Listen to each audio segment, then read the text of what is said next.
구독, 좋아요. 구독, 좋아요. 네, 지금 이 김민석 이 한 사람의 너무나도 많은 뉴스가 그죠 쏟아지고 있는데 네네. 지금 뭐 추경안도 그렇고 저렇게 대외 지금 이재명의 저 대외 정책도 그렇고 나라가 정말 겨울에서 여름으로 이 계절이 완전 정반대로 바뀐 것처럼 너무나도 많은 일들이 동시다발적으로 일어나고 있는 것 같아요 요즘. 네, 그렇죠. 네, 지금 6월 2일 날 이재명 대통령이 이제 선거에서 이겨서 대통령이 됐습니다. 네, 그러고 나서 지금 한 5일 정도 지났나요? 아직 30일이 채 되지 않았는데 네, 지금 너무 많은 일이 벌어지고 있습니다. 그중에서 그쵸. 가장 이제 논란이 됐던 것 중 하나가 이제 김민석 국무총리 후보자의 돈 관련 의혹이었었던 거고요. 네. 그런데 지금 거기에 아랑곳하지 않고 아니면 어쩌면 그거를 기회를 삼아 가지고 이재명 이제 대통령은 추경 예산을 하면서 퍼주기 드라이브를 드디어 본격적으로 걸기 시작했다. 그리고 내란 특검도 3개나 동시에 진행하고 있고요. 네. 지금 또 어제 또 발표 났지만 내란 특검에서 윤석열 전 대통령을 체포영장을 청구했고 그쵸. 기각했고 네. 다시 소환을 하고 그러면서 이런 내용들이 특검과 이제 변호인단에 서로 정상적으로 어떤 내용이 오고 하고 이런 게 아니라 언론을 통해서 기자회견을 하면서 언제 소환 날짜라는 것을 윤석열 대통령 측에서 전 대통령 측에서 알게 되는 이런 황당한 사건이 벌어지고 있는 그런 상황에서 또 이재명 대통령은 국회에 방문을 해서 추경 연설까지 했습니다. 추경 연설 본인은 지금 경제를 살리기 위한 거라고 하지만 그쵸. 우리가 보기에는 이거는 당선 축하 파티를 위한 타이밍이다. 본인은 경기 회복을 위한 골든 타임이라고 얘기했지만 우리가 보기에는 당선 파티를 위한 골든 타임이다. 자, 이런 것들도 있기 때문에 지금 김민석 후보 관련된 쟁점도 여러 가지 있지만 네. 다른 것도 챙겨야 할 게 많은 상황이다 말씀드립니다. 그러니까 시선을 김민석으로 다 돌리게 만들고 자기들이 하고 싶어하는 거 전방위적으로 그냥 다 하고 있는 것 같다라는 생각도 좀 드는 거예요. 그럴 수도 있고요. 그쵸. 또는 이제 김민석 네. 후보한테 쏠려 있는 시선을 네. 분산시키기 위해서 또 이때 뭐 여러 가지 할 수 있는 거죠. 예를 들면 네. 김민석 후보가 인사청문회가 화요일 시작됐지 않습니까? 네. 그런데 월요일에 갑자기 11명의 개각 명단을 발표를 합니다. 원래는 이제 김민석 후보가 총리가 되고 나면은 총리에 힘을 실어주기 위해서 총리가 재청하는 형태로 가지 않겠느냐라고 했었는데 갑자기 월요일에 발표해요. 이제 그 때문에 화요일날 오전 일면 신문이 전부 다 이제 개각 관련된 명단, 면모 이런 걸로 많이 할애했단 말이에요. 그쵸. 만약에 네. 개각 발표가 없었다 그러면 아마 김민석 후보 관련된 의혹이 총 정리되는 그런 이제 기사가 많이 나왔을 건데 이런 식으로 제가 보기에는 언론의 어떤 시선을 돌리기 위해서 네. 김민석 후보 총리를 꼭 앉히겠다는 의지인 거죠. 이제 그런 목적으로도 이렇게 이벤트를 만들고 시선 돌리기 하고 있는 게 아닌가 그런 생각도 들기도 합니다. 김민석 얘기 많이 하고 싶진 않은데 그래도 제가 이제 지금 이준우 국민의힘 대변인을 과거 보좌관 시절부터 좀 알았던 분이니까 그렇죠. 뭐 대표적으로 이제 조국 청문회 때 저격수로 가장 날린 보좌관으로는 뭐 기사도 이미 많이 나왔으니까 여러분 아실 거예요. 김민석 같은 사람 그 청문회 김민석 같은 사람 보셨어요?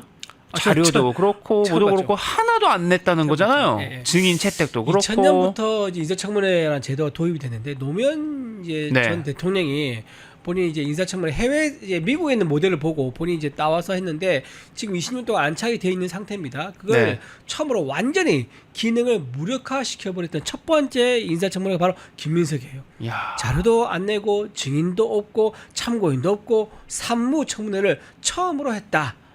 전 정말 황당한 얘기고. 그러니까 자료를 더 내라 아니면 증인 채택을 더 하자. 그러니까 더 하자 덜 하자 갖고 싸우는 거는 우리 국민들이 봤어도 많이 봤죠. 아예 지금 빵이었다는 거잖아요. 아예 제로. 빵. 예. 그리고 자료 같은 경우 많이 한 것도 아니에요. 한덕수 총리 같은 경우 민주당에서 1000건 넘게 요구했었거든요. 근데 이번에는 우리 100건도 안 됩니다. 94건 정도 자료 요구를 했는데 실제 제출한 거는 25%밖에 되지 않는다. 4분의 1밖에 되지 않고 나머지는 아예 안 내고 버티고 있는 거예요. 자, 그런 상황에서 본인 돈 관리 의혹이 있으면은 이제 소명을 해야 될 거 아닙니까? 네. 그거를 전부 다 말로 때우는 거예요. 야. 내가 말한 게 진실이다. 뭘 따지려고 그래. 증빙서리 뭐가 필요해. 내가 말라고 그냥 믿어. 라는 식으로 뻔뻔하게 나오는 거죠. 네. 이거는 이제 본인이 만약에 제출을 하게 되면은 이게 이제 저같이 좀 뭐랄까 열심히 하는 사람이 있다거나 좀 그렇죠. 그 국회에서 의원실에. 조사 네. 이제 경험이 많은 사람들 보기에는 그 자료를 단초로 꼬리에 물고 조사하기 시작할 겁니다. 근데 그거를 본인이 본능적으로 아는 것 같아. 그래서 한 번 제출하게 되면 이게 덜미가 잡힌다.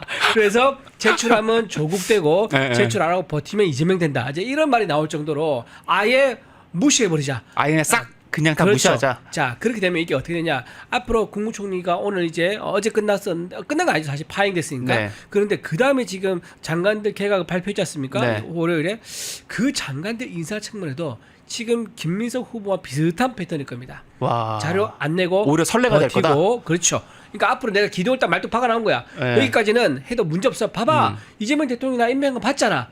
라는 게 되는 거죠. 더군다나 야. 지금 국무총리는 국회에서 동의를 받아야지 되는 건데 네. 지금 의석수가 다수니까 무조건 동의되겠죠. 이렇게 강행할 거를 선례를 만들었기 때문에 뒤에 따라오는 모든 인사청문회 대상자들도 똑같은 김민석 후보의 전철을 밟을 것이다. 이렇게 생각합니다. 그러니까 그냥 처음부터 청문회는 그냥 무시할 생각했던 거예요. 그냥 이틀 그냥 청문회장에 그냥 앉아만 있자. 어차피 청문회 이틀 하는 거 뭐 하나마나 한 거고 그냥 어차피 다 정해져 있는 거고 그러니까 그 전에 이미 김민석 같은 경우는 뭐 보고도 받고 막 돌아다녔다는 거 아닙니까? 벌써 국무총리 된 것처럼. 그러니까 이제 김칫국 너무 잘 마신다. 그래서 뭐 전병헌 새미래민주당 대표는 김칫국 총리다라는 그런 이름까지 붙였는데 김칫국 총리. 그러니까 지금 인사청문회를 그냥 미리부터 저렇게 생각했던 거잖아요. 그래 깔고 뭉갤 인사청문회 생각하고. 처음부터 안 하겠다. 뭐 형식이야 뭐 갖춰야겠지만 아예 그 내용은 전부 다 없는 껍데기만 만들겠다. 형해화 시키겠다라는 것을 처음부터 작정을 하고 계획을 했던 것 같아요. 오늘 이재명 대통령이 국회에 시장연설 가서 추경하고 나서 네. 일단 그 내용 좀 하긴 하겠지만 끝나고 나서 이제 국민의힘 쪽에 가서 의원들하고 악수하면서 나왔는데 권성동 그렇죠. 의원하고는 워낙 둘이 정말 친하잖아요. 그러니까 서로 막 어깨 툭 치고 했다는데 무슨 얘기했냐라고 그 기자들 물어보니까 김민석 임명은 안 돼, 임명은 안 돼 두 번이나 번 얘기했죠. 얘기하니까 그냥 툭 치고 알았어 왔다는 하면 거잖아요. 닥쳤다 그러잖아요. 임명하겠다는 거잖아요. 임명했다고 웃으면서 그냥 말로만 그냥 두 번 얘기하니까 뭔가 대답해야 되니까 알았어. 네 말 잘 들었다. 이제 이런 의미인 거지. 너 말 뜻을 알았어. 그래서 내가 임명 안 할게라는 그런 의미가 아니라 네 말은 잘 들었다. 이제 그런 의미인 거죠. 그런 의미고 뭐 중앙대에서 같이 사법 시험을 같이 그쵸. 공부했다 그러더라고요. 그쵸. 그러면서 이제 권성도 의원이 이재명 당시 이제 사법 공부하는 학생이었죠. 학생에게 소개팅도 시켜줬을 그쵸. 정도로 아주 가까운 사이예요. 그러다 보니까 어깨다 툭 치고 했는데 저는 제가 보기엔 강행할 가능성이 100%라고 봅니다. 그러니까 그냥 이재명 대통령은 김민석 그냥 임명하는 게 100%. 그렇죠. 그리고 이제 네. 배경이 좀 있는 것 같아요. 이게 보니까 왜 그럼 그게 김민석한테 매달릴까? 김민석 의원이 기억나세요? 계엄 얘기를 맨 처음 꺼낸 사람이 김민석이에요. 그렇죠. 그렇죠. 네. 그래서 제가 보기에 김민석 네 말이 맞구나 네. 라는 거에 대해서 굉장히 어떤 부채의식을 가지고 있는 것 같아요. 네. 그리고 그 계엄 때문에 결국은 계엄이 났을 경우 그러면 단순히 김민석 의원이 이재명 대통령에게 계엄 가능성을 얘기를 했을 게 아니라 계엄을 만약 한다 그러면 그때 우리가 어떻게 조치를 취할 것인지 구체적으로 플랜을 같이 짜서 얘기를 했을 거예요. 계엄하고 나면 우리가 의석수로 밀어붙여서 바로 해제시키고 30분 또는 1시간 내에 바로 해제시키고 이거를 가지고 내라는 이런 프레임으로 씌워서 탄핵시켜서 끌어내리자라는 것까지 같이 보고를 했을 겁니다. 그렇기 때문에 이제 이재명 대통령 입장에서는 야 김민석 너 말이 맞네. 너의 그 분석력과 정보력에 내가 감탄했구나. 내가 네. 국무총리라는 내가 시원하게 어떤 풍파가 오더라도 시원하게 밀어주겠다. 이런 얘기가 있지 않았을까 충분히 생각해 볼 수 있을 것 같습니다. 근데 이재명 스타일을 보면 국무총리가 사실은 그냥 대독 총리가 되는 경우도 있지만 노무현 때 이해찬처럼 실권형 총리가 될 수도 있어요. 그렇죠. 그죠? 책임 총리 될 수 근데 있죠. 책임 총리가 될 수도 있어요. 근데 김민석은 어느 쪽에 가까울까? 근데 이재명의 스타일을 놓고 보면은 실권형 총리로 김민석을 그렇게 해주지는 않을 것 같잖아요. 반쯤을 줄 것 같아요. 반쯤을. 반쯤을 아까 준다? 지금 이 상황 네. 여기까지 본인이 이제 감옥 가기 직전이었었는데 지금 이제 어쨌든 김민석 후보가 가져온 정보를 통해 가지고 반전을 해가지고 모든 사법 리스크를 뛰어넘어서 대통령이 됐단 말이에요. 네. 그렇기 때문에 김민석 의원에 대해서는 굉장히 부채의식이 있는 거고 그렇다면 어느 정도 권한을 줄 것이다 그렇게 봅니다. 그러니까 본인이 원래 2인자를 안 키우고 네. 또 이제 전권을 맡기지 않습니다. 네. 본인의 그림자를 굉장히 선호하는 스타일이에요. 본인이 시킨 일에 충직하게 시킨 대로만 일하는 사람. 그런데 김민석 후보한테는 아까 말씀한 그 외면할 수 없는 그 부채 때문에 절반 정도 권한 주지 않을까. 그래서 처음 나왔던 얘기가 김민수 후보가 국무위원 제청한 것을 아마 계획을 했었을 겁니다. 근데 김민수 후보의 인사청문회 이슈가 너무 뜨겁고 비판 여론도 많다 보니까 그를 좀 이제 뭐랄까 시선 돌리기 또는 이제 언론에 집중되는 스포트라이트 딴 데 돌리기 위해서 그런 용도를 하다 보니까 김민석 후보가 아닌 이재명 대통령이 직접 계획을 발표하는 이런 일이 있지 않았을까 싶습니다. 오늘 이재명 대통령의 추경 관련 시정연설 어떻게 보셨어요? 오늘 일단은 네. 첫 번째 정청래 의원 좀 말씀 먼저 드리면서 할게요. 네네네. 정청래 의원이 국회 현관 앞에 유일하게 나와 있던 사람입니다.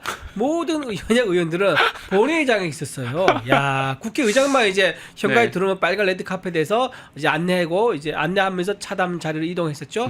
근데 정청래 의원만 현관 바깥에 나와 있었던 모습, 그러면서 이재명 대통령한테 눈도장을 찍기 위한 모습, 그리고 카메라에서 둘이 악수하는 모습이 잡혀서 방송에 노출되는 것, 이거를 의도를 했다. 그 의미가 무엇이겠습니까? 조급하다. 내가 그렇죠. 지고 있다. 이것을 역설적으로 보여주는 거예요. 네. 지난번에 송영길 의원도 마찬가지였죠. 원내대표 투표 이제 원내대표 경쟁하고 있는 도중에 이재명 대통령 만났습니다. 대통령실 만났는데 손잡고 있는 사진 보셨죠? 네네. 이제 저기 김병기 의원은 한 손을 잡고 있는데 이제 그 이름이 뭐죠? 갑자기 그 상대에 나왔던 송원석이요?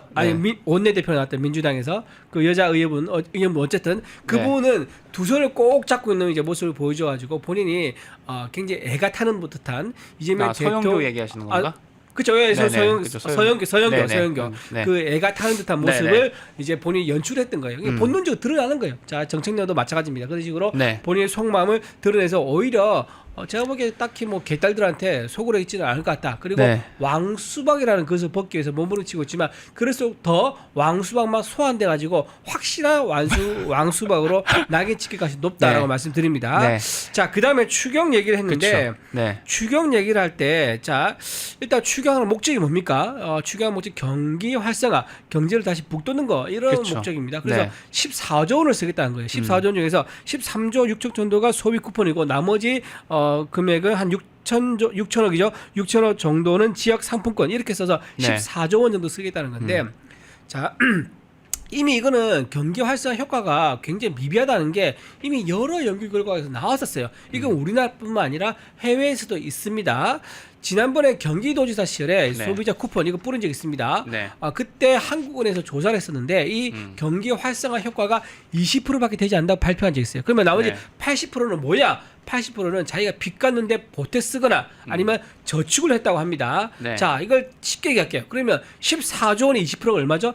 약 3조 원입니다. 네. 자, 3조 원을 경기 효과를 위해서 14조 원을 푼다. 이게 정상적인 회사라면요 있을 수 없는 일입니다. 일반 기업으로 얘기해 볼게요. 기업의 사장이 CEO가요 3조 원을 벌어야 돼 하면서 야 우리 14조 원 투자하자, 14조 원 쓰자라고 네. 하면 그 회사 망하겠습니까? 안 망하겠습니까? 망할 수밖에 없죠. 그쵸. 네. 고작 3조 원을 보기 위해서 그보다 몇 배가 많은 14조 원을 푼다면 그런 거와 마찬가지입니다. 자, 그런 식으로 경제 효과가 매우 미비한데 너무 큰 돈을 쓴다. 네. 이거는 본인 나라 국간을 사유화한다 이렇게 말씀드릴 수 있는 거고요. 또 하나 이제 재정 부담이 있습니다. 재정 부담 문제가 뭐냐면은 국채 발행을 이번에 20조 하게 됐어요. 이것 때문에 30조 원, 총 30조 원이고 그쵸. 이제 쿠폰으로 쓰는 게 한 14조 원 되는데 국채 발행은 20조 했는데 지금 국가 채무 비율이 이번에 김민석 후보 청문회 때 화제가 됐죠. 자기가 모르는 거야. 모르는데 계속 숫자를 이제 물어보니까 본인이 옛날에 알고 있는 기억을 얘기한 거야. 그게 20년 전에 야. 마지막으로 국회의원 했을 때 그때 그 수치예요. 네. 20년 전에는 이게 한 20%에서 30% 사이 네. 됐었습니다. 근데 지금 이게 47%입니다. 47%에도 불구하고 어쨌든 본인은 그렇게 이제 국가 부채 비율도 잘 모르고 있는 상황이었던 게 한번 확인이 됐었고 어쨌든 자 이런 식으로 되면요. 국가 채무 비율이 이렇게 높은데 인구가 지금 줄고 있지 않습니까? 그쵸. 그럼 세수 기반이 굉장히 약하다는 의미입니다. 그럼 그게 네. 무슨 말이냐? 이렇게 부채가 늘면 미래 세대가 자기가 받은 월급이라든가 자기 소득으로 그걸 다 세금으로 내서 갚아야 한다. 그 의미거든요. 네. 자, 이건 굉장히 재정 부담, 미래 세대에게 부담을 주는 거는 옳지 않다라는 생각이 들고요. 마지막으로 물가 상승입니다. 이렇게 돈을 뿌리지 않습니까? 기본적으로 돈을 뿌리면요. 돈을 많이 뿌리면 빨리 어떻게 됩니까? 많이 뿌리면 뿌릴수록 돈의 가치가 떨어집니다. 그 물가가 상승할 수밖에 없는 거죠.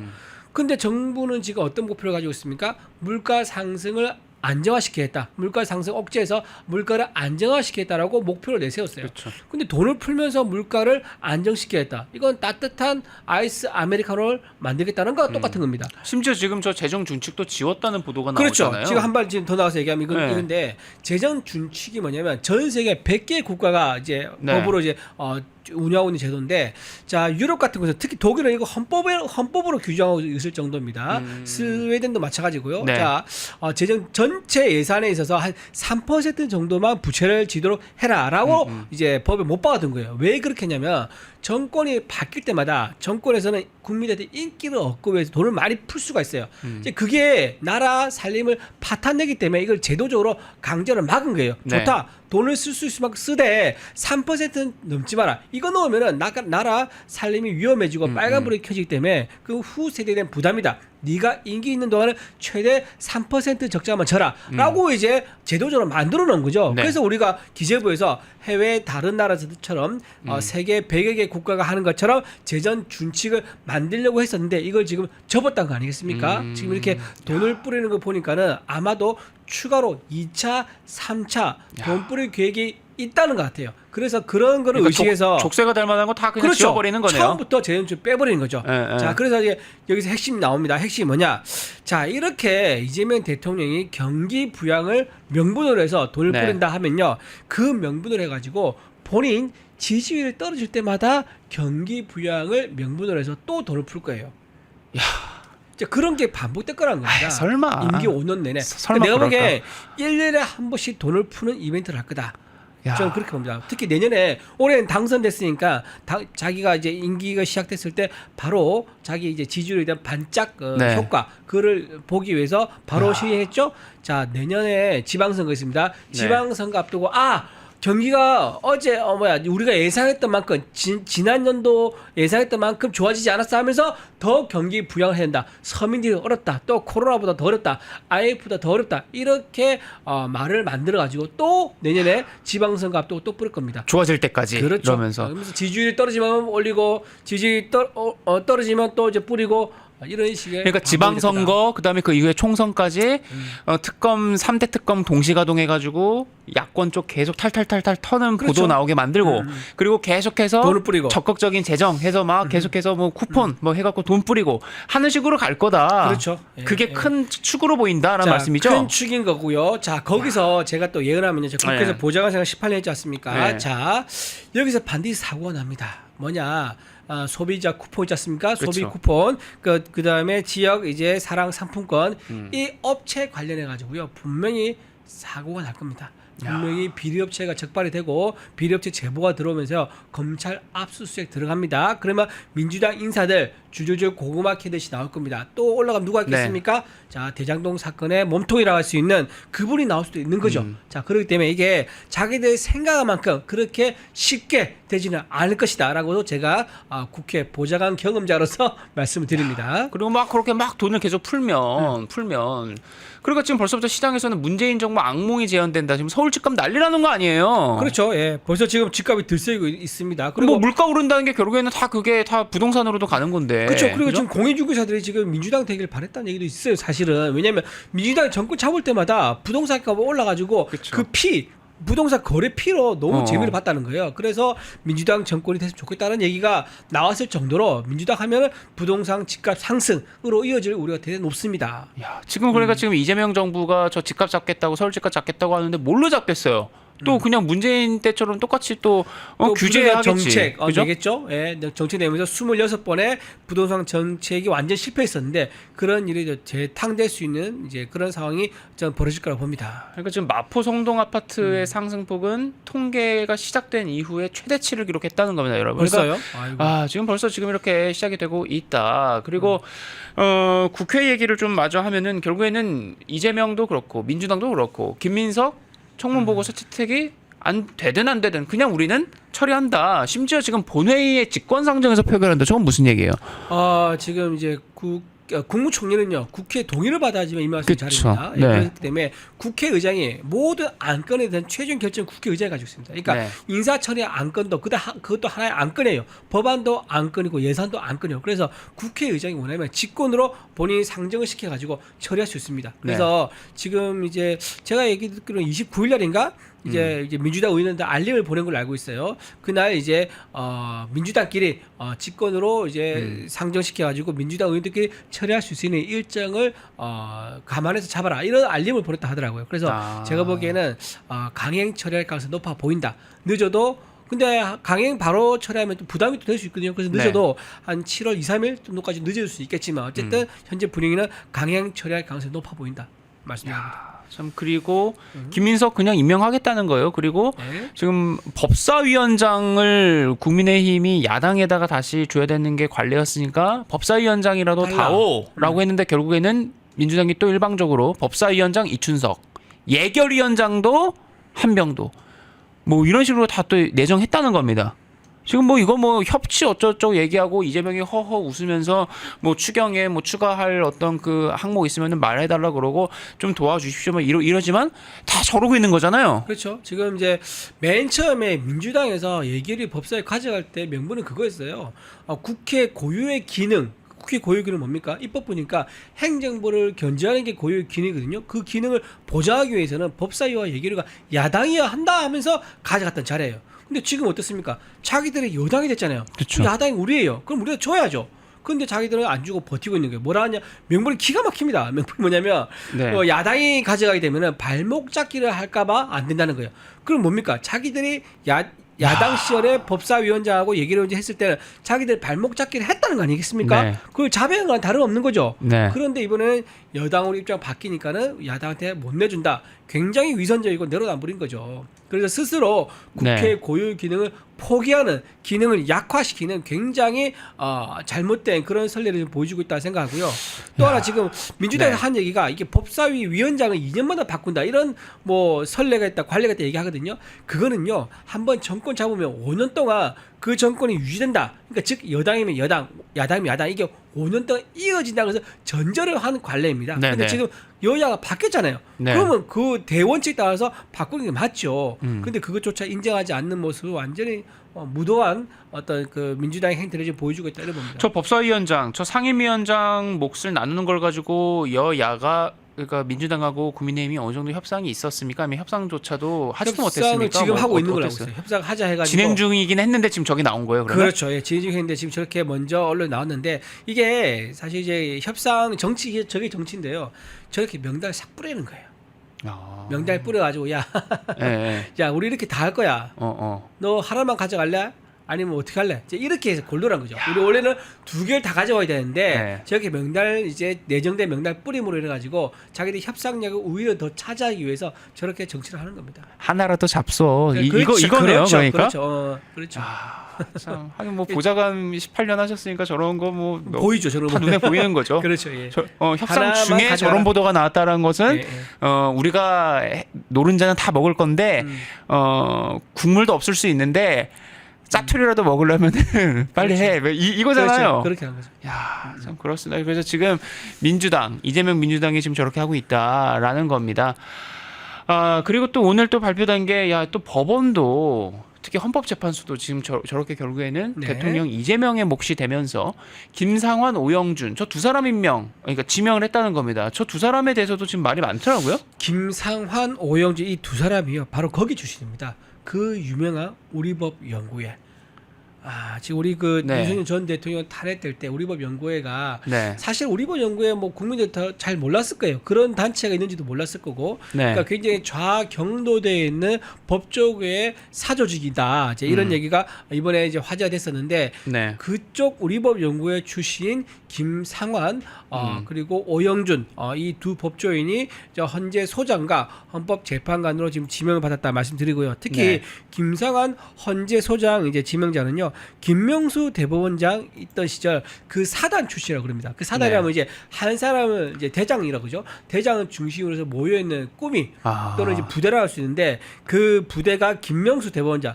지난 문재인 정부 때 네. 김명수 대법원장 얼마나 그쵸. 사법부를 편파적으로 운영했었습니까? 조국 사태부터 해서 그렇죠. 조국 근간에 허물어졌죠. 모든 네. 것이 다 김명수의 어떤 네. 농간에 의해 가지고 사법부가 스스로 이제 국민의 신뢰를 잃게 됐었는데 네. 김명수 사단 출신의 대표적인 인물이 바로 이 김상환입니다. 김상환 이분이 지금 헌재 소장으로 지명됐다는 거 이거는 나중에 어떤 의미냐?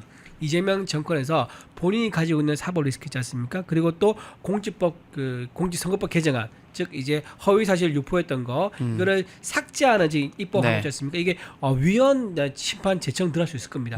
그때 헌재에서 처리하거든요. 그래서 이런 자기 확실한 자기 우군을 헌재 소장으로 앉혀가지고 정권에 관련된 거라든가 대통령 본인에 관련된 사법적인 리스크가 오면은 헌재에서 알아서 막아달라. 그런 용도로 바로 이 김상환 헌재 소장을 지명했다 이렇게 해석할 수 있을 것 같습니다. 사실상 그러면 조희대 대법원장 한 명 남은 거네요. 그렇죠. 지금 네. 법원은. 그렇죠. 그리고 지금 다 넘어가는 거네요. 헌재도 넘어가는 그렇죠. 거고. 네네. 정말 이 넘어간다는 표현 정말 제가 하고 싶지는 않은데 이게 현실적으로 민주당이 그간 해왔던 것들을 보면은 뭐 자기들의 그 호주머니 속에 공깃돌처럼 만들어버리고 그렇게 부려왔던 거가 너무나 이제 리스트가 막 산더미 같잖아요. 그러니까 넘어간다는 표현을 쓰지 않을 수가 없는데 헌법재판소도 그렇고 그냥 다 넘어가는 거 그렇죠. 아닙니까? 대법원도 그렇고 베네수엘라도 이랬었어. 베네수엘라도 대법원장들을 싹 다 본인이 이제 정권 잡고 나서 12명인가요? 추가로 임명하면서 네. 자기 사고로 싹 다 심었죠. 그래서 그 대법원에서 4만 건인가? 그 이제 차베스가 집권하는 그 기간 동안 총 4만 건을 처리했는데 그중에 단 한 건도 차베스 정권에 반하는 그런 결론을 네. 내린 적이 없다고 합니다. 그런 판결 내린 적이 없다고 해요. 이제 그런 것들을 아마 스터디를 한 것 같아요. 그걸 모델로 삼아가지고 결국 우리가 정권을 뺏기는 거 왜 결국 윤석열 전 대통령도 네. 어떤 헌재 판단에 의해서 지금 대통령제를 내려왔지 않습니까? 그런 거를 또 막을 수가 그런 거 또 발생할 수 있다. 그렇기 때문에 사전에 막기 위해서 확실히 우군을 다 갖다 꽂아놔야 한다, 심어야 한다라는 그런 생각을 차베스 정권 유지했던 걸 보면서 모델을 삼아가지고 지금 배치만키 한 게 아닌가 그런 생각이 듭니다. 야, 이거 지금 뭐 원전 등등부터 해서 경제, 뭐 재정 관련한 것들 하나하나도 다 이제 다 이재명 민주당의 입맛대로 돌아가고 있는데 그리고 국세청장 법원까지도 그죠? 그 인광의 네. 저분은요 지금 국민의힘 민주당. 네. 민주당의 비례대표 의원입니다. 그렇죠, 그렇죠. 현역 국회의원을 빼가지고요 국세청장 하는데요. 야 국세청이 어마무시한 힘을 가지고 있습니다. 물론 검찰도 사정기관인데 국세청도 거의 거기에 못지않습니다. 제일 무섭죠. 모든 기업들 특히 언론사 네. 국세청에서 세무조사 나오지 않습니까? 그렇죠. 그럼 다 틀립니다. DJ 정권 되고 조중동 사주들 다 잡혀 들어갔잖아요. 그렇죠. 그때 네. 그게 국세청이었잖아요. 그때 국세청이었죠. 네. 그 모델을 생각하고 있는 것 같아요. 그때 한번 지금 일단 언론을 한 번에 이제 공기를 한꺼번에 잡자. 나중에 시간이 지나면 결국은 이제 네. 그 정권의 힘이 빠지게 되거든요. 네. 그렇기 때문에 처음에 가장 힘이 있을 때 한꺼번에 후다닥 해치우자라고 하면서 그런 이제 계산 속에서 국세청장도 나중에 언론사 세무조사를 대비해서 그런 포석으로 현역 국회의원을 저렇게 지명한 게 아니겠는가 그렇게 해석할 수 있습니다. 그러니까 지금 국세청 차장 출신으로 민주당 비례대표 의원이었던 사람이거든요. 그러니까 지금 저 기사 부제에 달린 대로 국세청장을 첫 현역 의원을 발탁했다. 일단 달아놓은 이유는 공정조세에 기여할 것인데 지금 말씀 들어보니까 정말 웃긴 말이네요. 네, 그렇죠. 네. 속내는 따로 있는데 네네네. 뭐 공정조세에 기여할 거다라고 하는데 왜 민주당 배지를 저렇게 사상 처음으로 안 치는 겁니까? 그러니까 지금 이런 생각하고 싶지도 않은 예상을 하게 되는 거다. 지금 결국에는 저런 식으로 뭐 인선부터 해가지고 참 이 시청자분들께는 좀 암울한 그런 소식인데 그만큼 국회까지 해가지고 다 장악한 민주당이기 때문에 지금 그러면 이재명이 대통령이 지금 다 손에 쥐고 있는 거잖아요. 행정, 네, 그렇죠. 입법, 사법까지 지금 사법까지. 다 쥐고 있는 거죠. 견제를 해야 되는데 국민 그래서 참 그 총선에서 패배한 게 네. 너무 단순히 이번 선거에 졌다라고 하기에는 그 모든 의미를 다 담을 수가 없습니다. 네. 모든 것을 지금 다 뺏기고 있는 거 마지막 견제 수단이 의석수에서 밀려버리니까요. 지금 거기서 정권까지 만들어 버렸으니까 지금 뭐 모든 것을 다 할 수 있는 왕정 국가라고 봐도 무방할 정도로 네. 왕이 말하는 게 전부 다 사법이 된 거고 왕이 말하는 게 모든 게 법이 돼 버리고 그런 이제 나라가 돼 버린 거죠. 이제 상황은. 네, 참 그렇습니다. 지금 그런 상황에서 또 속보가 전해집니다, 여러분. 국내 첫 원전 고리 1호기 아하. 해체 승인, 영구 정지 8년 만이다. 이제 원전도 그렇게 돌아갑니다. 심지어 환경부 장관도 유명한 분이더라고요, 후보자가. 네네. 네, 좀 아세요? 환경부 장관 김성환 민주당 의원이죠. 민주당 의원. 네네네. 대표적인 환경운동 네. 신재생에너지주의자인데 네네. 그래서 이 김성환 환경부 장관 후보자를 놓고 또 사실 김민석보다도 저게 더 위험한 거다라고 하는 분들도 많아요. 왜냐면요 환경부 뭘 할 수 있냐면 기업도 있지 않습니까? 네. 기업도 공장 세울 수가 있어요. 음. 그 뭐냐면 그 이제 공장에서 폐수 나온다든가 네. 이런 거 있지 않습니까? 이런 것들 가지고 우리가 좀 더 조사해야겠다. 뭐 이렇게 또는 공장에서 연기 나오는 거 가지고 좀 더 조사해야겠다 하면 우리가 조사 끝날 때까지 공장 셧다운 시켜라고 할 수 있습니다. 환경부가. 그래서 굉장히 기업들이 무서워하는 것이 환경부이기도 하고 네. 또 하나 이제 노동부도 마찬가지죠. 노동부 지금 이제 기관사 출신인 이제 분이 오는데 그분이 그쵸. 최초의 민노총 출신 노동부 장관이라고 네. 합니다. 자, 제가 보기에는 지금 민노총에서 청구서를 내밀었고 그거를 거절하지 못해서 이재명 대통령이 민노총 청구서를 받아들여서 네. 민노총 인사를 저 자리에 앉힌 게 아닌가 싶은 생각이 드는데 자, 만약에 하투라 그러죠. 여름마다 늘 일어났던 대규모 노동 쟁의가 있습니다. 그 쟁의 일어난다 그러면 그 고용노동부 장관이 중재를 하면서 협상을 해서 쿨다운 시켜야 되는데 과연 어떻게 할까요? 야, 기업들 빨리 말 들어줘. 너네가 말 안 들어주니까 노동자들이 파업하잖아. 라고 하면서 노동자의 편을 두고 오히려 기업을 압박하는 그런 장관이 될 수 있다. 아니 벌써 첫 일성이 SPC의 그 산재 얘기하면서 SPC 그 기업 지배구조 문제를 언급했다면서요. 그러니까요. 그렇죠. 그러니까 기업의 창업주라든가 오너들이라든가 이게 CEO들 이런 분들에 대해서 지금 굉장히 민노총 출신으로서 아주 간담이 서늘한 그런 말을 일단 던졌습니다. 저 상태에서 만약 인사청문회를 통과했다. 글쎄요, 인사청문회 지금 아직은 제가 국회 가서 자료를 좀 요구하고 조사를 하면 뭔가 좀 찾을 수 있을 것 같은데 저분도 민노총에서 오래 했기 때문에 왜 저분이 리스크가 있냐면요. 저는 이렇게 생각합니다. 민노총 회계가 투명화된 지 얼마 안 됐습니다. 네. 윤석열 전 대통령이 들어오고 나서 그쵸. 회계가 투명화됐죠. 네. 근데 지금 저 일성 중에 하나가 뭐냐면은 회계 투명화를 다시 원상복귀시켜서 회계를 불투명하게 해야 된다라고 하는 거예요. 청구서죠. 노조의 그렇죠. 청구서. 노조의 청구서를 네. 받아들인 거죠. 자, 그렇다면 저분이 민노총 출신이에요. 위원장 출신이고 철도 노조 위원장 출신이에요. 그러니까 민노총 전체에서도 위원장 했었고 또 나중에 위원장 임기 끝나자 돌아가서 철도 노조도 위원장 했단 말이에요. 그냥 그때 아마 노조에서 회계 관련된 어떤 문제가 있을 수도 있는 거예요. 그래서 그런 부분들 제가 이제 보좌관이 되면 자료를 해가지고 확인을 하겠는데 네. 어쨌든 그런 문제가 터져가지고 인사청문회 통과 못할 수도 있어요. 제가 보기 그런 분들 좀 눈여겨봐야 될 거다라고 생각합니다. 그리고 또 하나 간첩 얘기도 있는데 그때 상모 씨라고 노동쟁의국장 네. 상모 씨 네, 네. 그분이 간첩 혐의로 지금 9년 6개월인가 받았었어요. 그쵸. 원래 네. 15년 1심 선고 받았는데 2심에 9년 얼마 받았는데 그분이랑 일했던 시기가 비슷해요.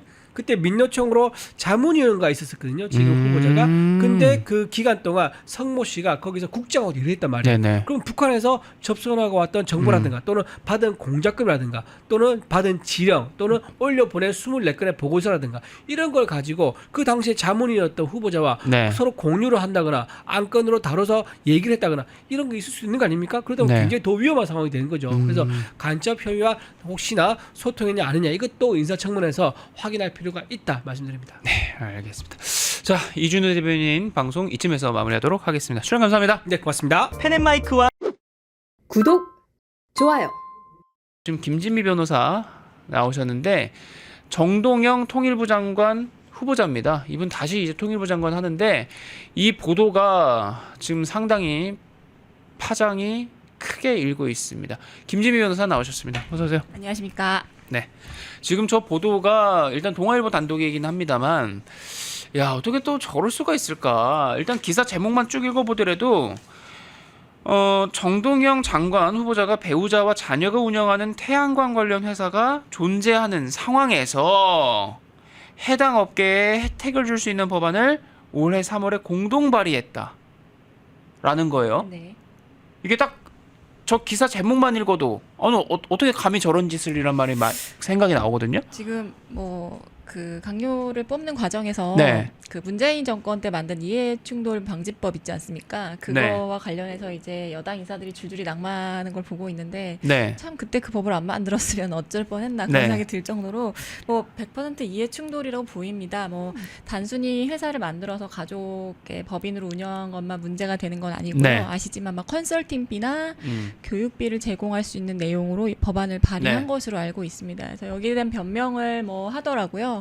당장 뭐 그만뒀다. 지금 본인의 아내와 아들은 그만둬서 뭐 더 이상 가족회사는 아니다라고는 하지만 사실 그 등기부를 봐야 되잖아요. 등기부는 아직 처리가 안 된 상황이거든요. 그래서 어떻게 본인의 가족이 운영하는 회사에 직접적으로 이렇게 그 혜택을 주는 법안을 발의할 수 있나 그런 생각이 들고 또 하나 근데 그냥 개인적인 회사의 어떤 그 혜택이 가는 그런 문제가 아니고요.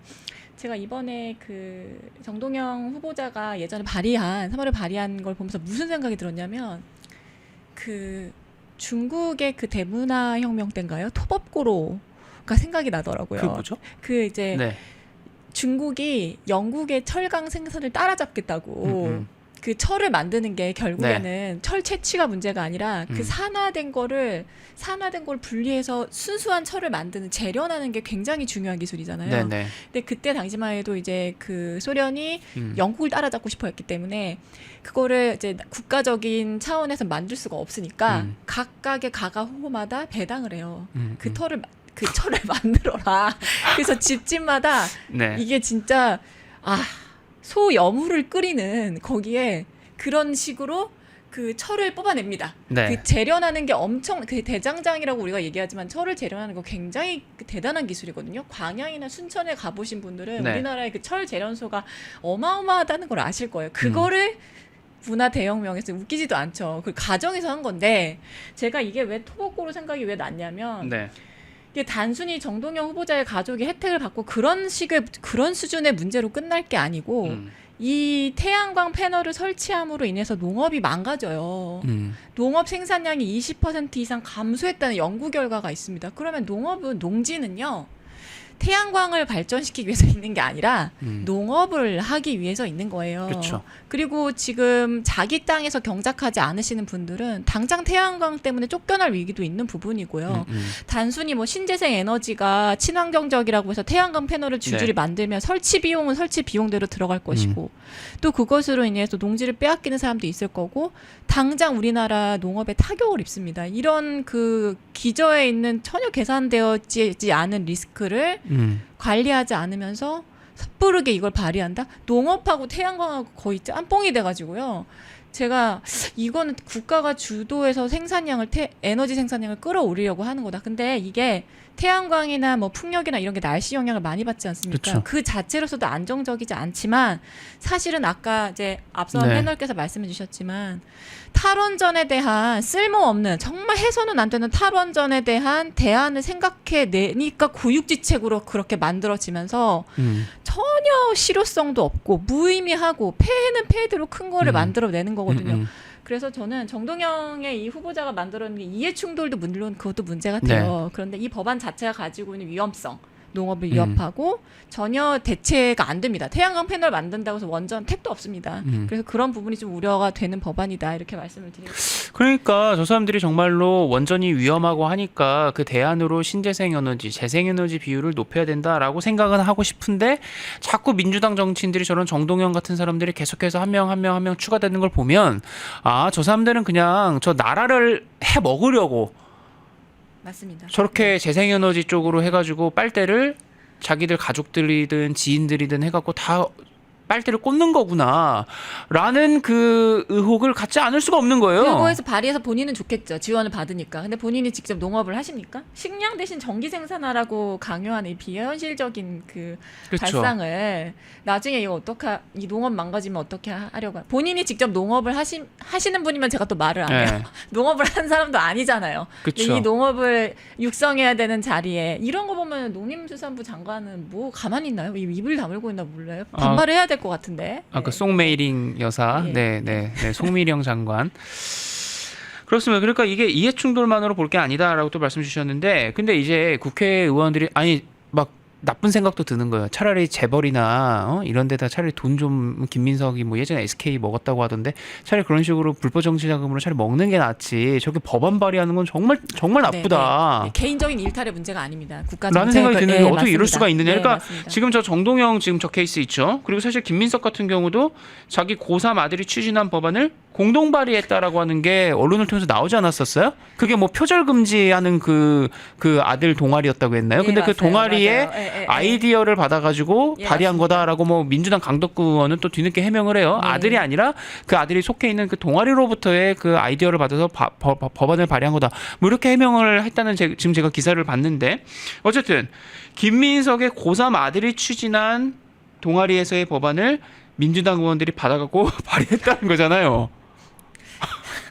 정말 이제 코미디도 아니고 야 지금 여러분 지금 이게 웃는 게 아니에요. 지금 왜 웃냐 막 이런 분들이 있는데 네. 이게 입법 절차인 게 결국에는 가족의 입김에 의해서 뭐 동아리를 거쳐서 했던 뭐 혼자서 했던 결국에는 가족 입김에 의해서 입법이 좌우가 되는 거는 말이 안 되는 겁니다. 물론 뭐 법안 내용도 뭐 살펴봐야겠지만 네.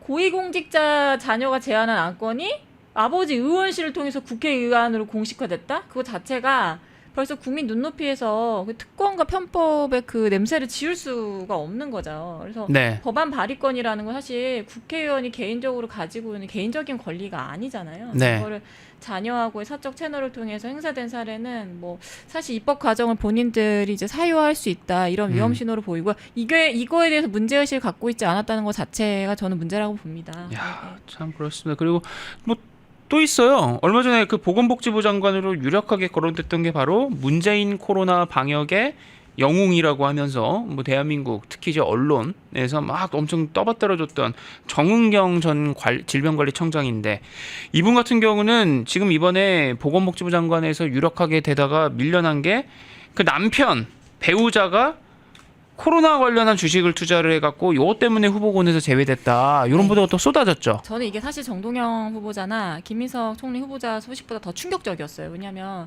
이제 코로나가 지났기 때문에 기억이 좀 가물가물하지만 이때 엄청났거든요. 뭐 네. 정은경 질병청장 뭐 영웅이다. 우리나라 뭐 음. K 방역의 뭐 주역이다 이렇게 해서 얼마나 많이 네. 띄웠습니까? 근데 기억을 조금만 더듬어 보시면요. 백신이 초반에 백신 수급이 원활하지가 않아서 막 백신 예약하고 장난이 아니었어요. 그리고 백신 못 맞으면 식당도 못 가고 네. 자영업자들 뭐 그 안 좋은 소식도 있었잖아요. 극단적 선택하시는 분도 있고. 근데 그 질병청장의 가족 남편분인가요? 남편분이죠. 네. 직간접적으로 이익을 추구하는 뭐 간접적이라고 하지 않겠습니다. 직접적으로 이익 추구한 거잖아요. 코로나 관련해서 네, 주식 투자해서 주식, 네. 실질적으로 이익이 현실화되지 않았을까요? 굉장히 실망스럽고 이거를 모르지 않았을 겁니다. 네, 모르지 않았을 배우자인데요. 거예요. 배우자인데 네. 몰랐어도 문제가 되고요. 모르진 않았을 겁니다. 그래서 국민의 감정선에서는 굉장히 민감한 사안일 수밖에 없고요. 다른 것도 아니고 백신입니다. 백신이고 질병이었잖아요. 그래서 이것 때문에 돌아가신 분도 많고 또 전체적으로 책임을 관리하고 있던 질병청장의 가족이 그렇죠. 퇴근하고 나서는 주식 얘기하지 않았을까요? 그러니까 방역 규제를 네. 컨트롤했던 사람 중에 한 명인 정은경. 근데 그 정은경의 배우자는 그 당시에 코로나와 관련 있는 주식을 투자를 했다라고 하는 것 때문에 결국에는 이번에 보건복지부 장관 공동성대위원장까지 이번에 했었으니까 네. 보건복지부 장관 후보로 이렇게 물망에 올랐는데 밀려난 거다. 당연히 낙마가 맞고요. 그리고 그냥 투자만 뭐 투자할 수도 있죠. 당시에 키트 관련해서 네. 투자한 분들 많았으니까요. 근데 정보의 접근성과 수준이 달랐을 것 아닙니까? 그쵸. 네, 네. 그게 문제가 된다는 단순히 투자가 문제가 아니라 질병청장에게 보고되는 하루에도 보고되는 정보가 얼마나 많겠습니까? 네. 그게 가정에서 공유가 안 됐을까요? 공유가 안 됐다 하더라도 우리가 어디에서 뭐 고쳐 쓰지 말라고 하잖아요. 안 했어야죠. 안 했어야 됩니다. 그렇습니다. 네. 지금 뭐 아까 이제 정동영 통일부 장관 후보자 때문에 태양광 사업 나왔으니까 마저 얘기를 좀 하면 이게 지금 이재명 정부의 첫 환경부 장관 후보자로 이제 김성환 민주당 전 의원이 지명이 됐어요. 근데 지금 다들 김민석한테만 정신이 팔려 있는데 이 탈원전의 핵심 그리고 원전 쪽에서는 신재생 마피아의 우두머리급 인사다라고까지 아주 이 강하게 이 원색적으로 비난하는 이 사람이 지금 환경 장관이 했다면서 우려가 엄청 많아요. 오히려 이게 탈원전에 대못 박았던 그런 그 세력들의 컴백을 보여주는 것이어서 이게 훨씬 더 위험하다 이렇게 보고 있습니다. 저는 이 김성환 네. 환경부 장관 후보자가 네. 자꾸 나와서 이 사람이 그 김성환인가 했는데 같은 인물이더라고요. 말씀하신 것처럼 문재인 정부 때 탈원전을 설계를 했고 네.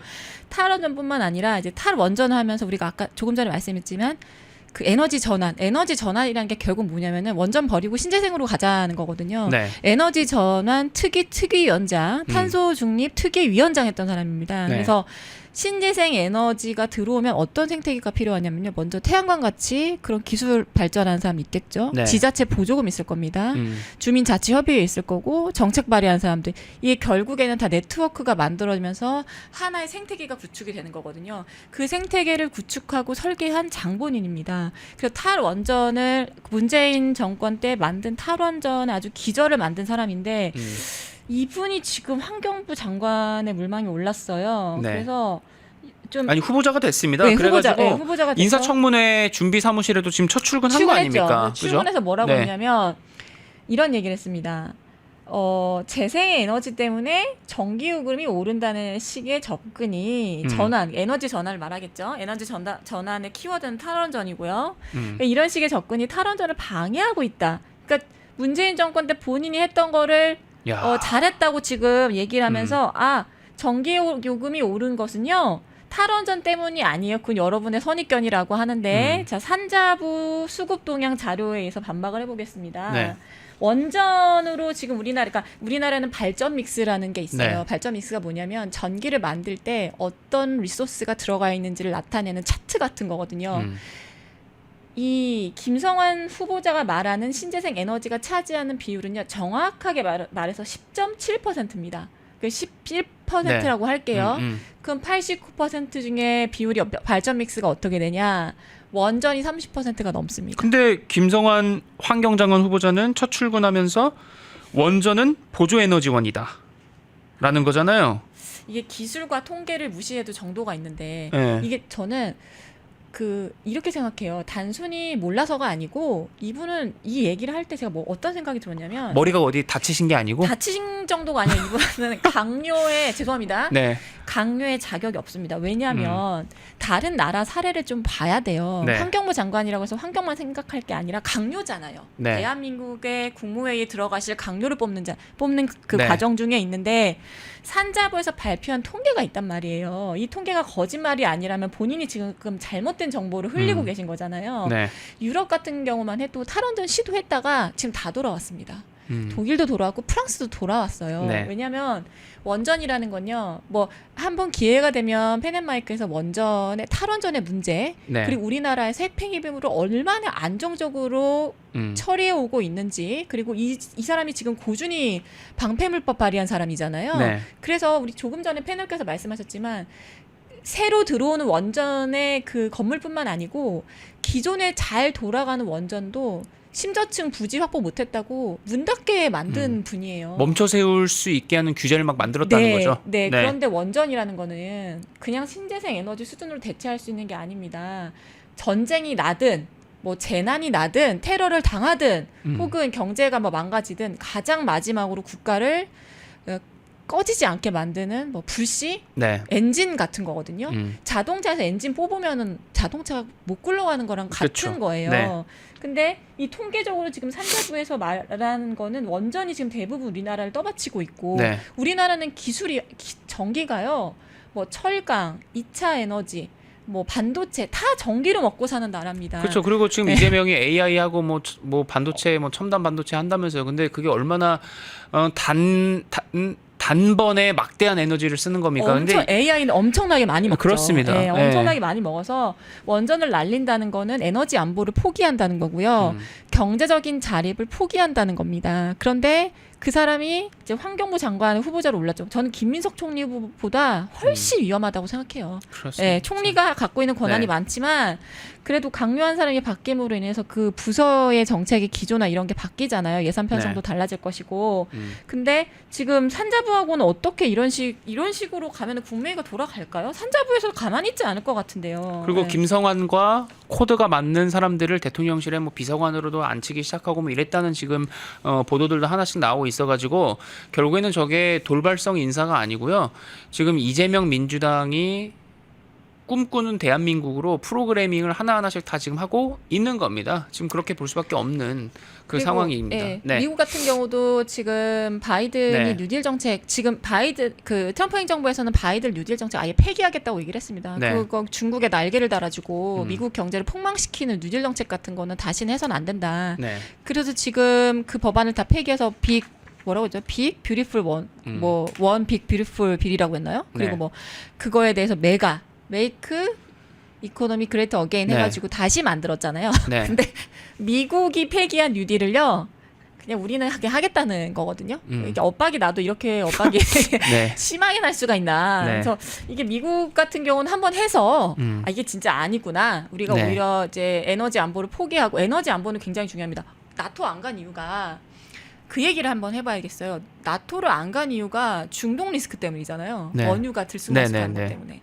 그러면 자 생각을 해보세요. 원전 같이 날씨와 상황에 흔들리지 않고 영향을 받지 않고 안정적으로 수급을 할 수 있는 걸 포기하고 날씨에 영향을 많이 받는 신재생 에너지를 선택하게 되면 당연히 수입 의존도가 높습니다. 우리나라는요 LNG랑 석탄 다 수입하는 거 아시죠? 그렇죠. 그거 수입 의존도가 당연히 올라가요. 왜냐하면 신재생 에너지가 감당을 못 하거든요. 10.7%를 제외한 나머지는 다 수입을 해야 됩니다. 근데 거기서 우리가 감당하고 있는 30%를 포기하면요. 그 30%를 신재생 에너지가 감당하는 게 아니라요. 그게 수입 의존도가 올라간다고요. 수입 의존도가 올라가면 우리의 안보, 에너지 안보를 중동에 맡기는 거죠. 나토 안 간 이유 뭐라고 했습니까? 중동 리스크라고 하지 않았습니까? 그렇죠. 원전을 포기하는 건 중동 리스크를 떨어뜨리는 게 아니고요. 높이는 겁니다. 앞뒤가 안 맞는 얘기를 하는 거예요. 그러네요. 그러니까 애국과 매국은 정말 한 글자, 한 음소 차이인데, 자 오늘 이제 끝으로 다룰 게 이거예요. 지금 이제 외국인이 처음으로 이적죄로 구속됐다. 지금 이게 국내 군사기지를 촬영 유포한 중국인 2명이 구속되고 1명이 불구속됐다. 지금 요 소식이 전해졌는데요. 일단 이거랑 같이 해서 질문을 끝으로 드려야 될 것 같아요. 이게 지금 국회가 간첩죄 적용 대상을 적국에서 외국으로 확대하려고 하는데 여야 간 이견으로 지금 계속 지지부진하고 있는 그런 상황이거든요. 그런 상황에서 지금 저렇게 외국인 처음으로 중국인이 저렇게 이적죄로 구속이 됐다. 이 뉴스, 이 소식 어떻게 봐야 됩니까? 저는 별로 반갑지가 않습니다. 왜냐하면 네. 이건 간첩죄로 다스리는 게 맞거든요. 근데 말씀하신 것처럼 간첩죄로 다스리지 못하는 이유는 형법상에 이제 간첩죄가 있는데 이게 법사위의 계류 중이에요. 네. 이제 국민의힘에서 김웅 의원입니다. 김웅 네. 의원이 지금 의원은 아니시지만 예전에 의원이실 때 국민의힘에서 발의를 했어요. 요새 같은 시대는요. 네. 그 우리가 주적을 이제 판례는 적국을 북한으로 보죠. 왜냐면 우리는 아직까지는 휴전 상황이기 때문에 전쟁 중에 있는 나라를 보통 적국이라고 하지 않습니까? 네. 그래서 중국이나 러시아 같은 나라는 사실 엄밀히 말해서 적국은 아니기 때문에 네. 형법상 간첩죄로 다스릴 수가 없어요. 그러면 그게 정상이냐? 그게 지금 실정이 맞느냐? 그렇지 않다는 거예요. 왜냐하면 네. 그 안보 전문가들이 이구동성으로 하는 말이 있습니다. 지금은 디지털 시대, 근데 디지털적으로 방산이나 방위를 공격하고 해커들을 투입해서 그 보안을 해체하고 결국에는 안보를 무너뜨릴 수 있는 상황이잖아요. 네. 북한이 북한 국적 사람을 보냅니까? 절대 아닙니다.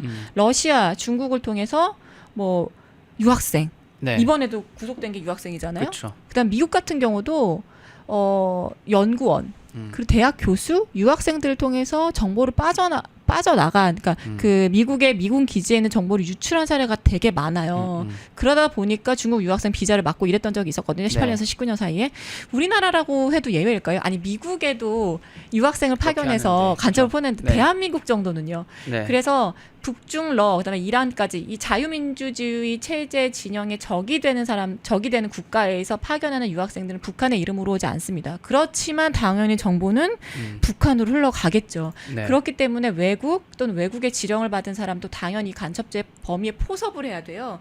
그런데 안 됐잖아요. 제가 왜 이게 별로 반가운 소식이 아니라고 했냐면 간첩죄로 구속 기소했다는 기사가 나왔어야 돼요. 그런데 그냥 99조 일반 이적죄로 했죠. 그래서 우리나라 군사당 기밀을 수집했다는 이유로.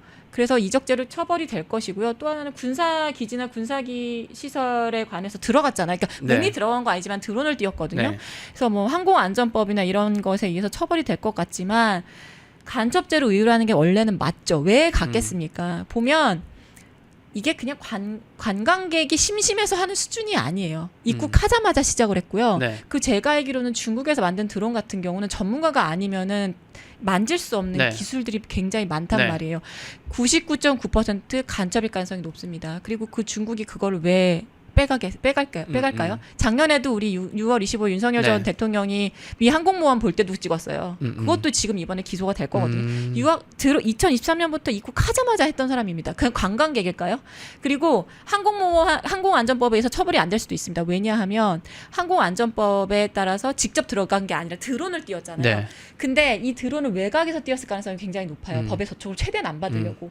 그러면 자, 외곽에서 드론을 띄울 수 있을 정도의 기술력과 정보를 갖고 있다? 관광객이겠습니까? 저는 아니라고 봅니다. 야. 그래서 간첩죄로 다스려야 되는 사람을 법사위에서 지지부진하게 된 이유는 민주당에서 동의를 안 했기 때문이겠죠. 네. 그래서 간첩죄 개정이 안 되는 바람에 이와 같이 간첩 행위를 한 외국인에 대해서도 간첩죄로 다스릴 수 없다는 게 팩트지 이적죄로 다스릴 수 있으니까 좋아할 만한 문제는 아니라는 거죠. 네.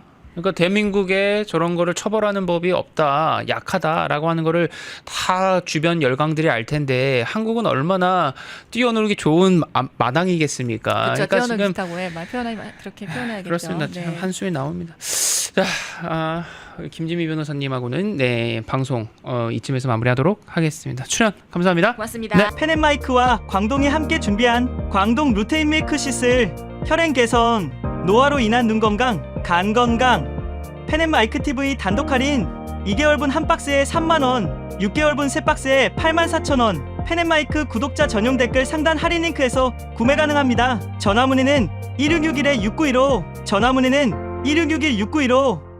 펜앤마이크와 광동이 함께 준비한 광동 면역보감 데일리 스틱 2024년 건강기능식품 대상 높은 흡수율, 휴대와 섭취가 간편한 스틱형 펜앤마이크 TV 단독 할인 1개월분 한 박스에 33,000원, 3개월분 세 박스에 9만원. 펜앤마이크 구독자 전용 댓글 상단 할인 링크에서 구매 가능합니다. 전화 문의는 2661-6915, 전화 문의는 2661-6915. 펜앤마이크와 광동이 함께 준비한 광동 혈당혈압 콜레스테롤 케어 솔루션 식후 혈당 상승 억제, 체지방 감소, 혈중 콜레스테롤 개선, 높은 혈압 감소. 펜앤마이크 TV 단독 할인 1개월분 한 박스에 25,000원, 3개월분 세 박스에 66,000원. 펜앤마이크 구독자 전용 댓글 상단 할인 링크에서 구매 가능합니다. 전화 문의는 1661-6915, 전화 문의는 1661-6915. 펜앤마이크에서 추천하는 영상도 보고 가세요. 다른 영상도 즐기시려면 구독 버튼을 꼭 눌러주세요.